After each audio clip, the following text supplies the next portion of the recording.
Бағасы 85 миллион сом айтылған КАМАЗымыз енді келісіп беремен деп отыр. Видеоның соңында айтып өтемін. Машин бір шеттен таныстырып өтетін болсақ, жылы 88.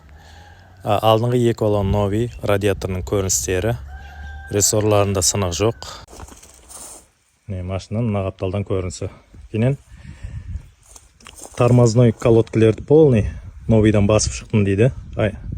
Алтауына да кейін ступицаларын қайтан ашып, нови подшипник басылған, алтауына да майланып бәрі қайтадан жиналғанда. Мына салонның ішкі көріністері сындай болады.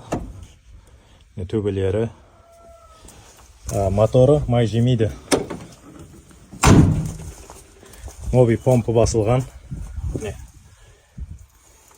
Гидронасос, гидроцилиндрлері бәрі саз деп отырды, аппараты бәрі. Коробкасы да саз дейді. Рамасында сынық жоқ. Артыңғы мынау баллонлары примерно 30-40%, аналар уже 5%. Рамасында сынық жоқ. Машының міне мына қапталдан көрінісі. Әкенем мынан Қазақтан алдырған заказбен КАМАЗ деп жанып тұрады. Короче, сондай.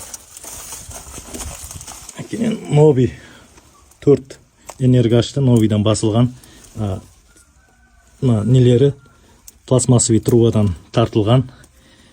Задний мостары бәрі қайтадан көріп шығылған, майланып бәрді. Моторның да майын ауыстырдым дейді, бәрін қайтадан көріп шыққан.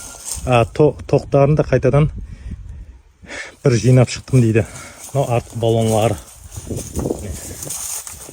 5% нектары уже. Мына баллон нормально, уже слабый. Артқы рессорларында да сынық жоқ.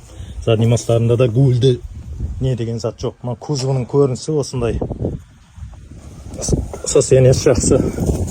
Ондай шіріп кіріп атқан жері жоқ. Екі нови аккумулятор басып қойды кейін.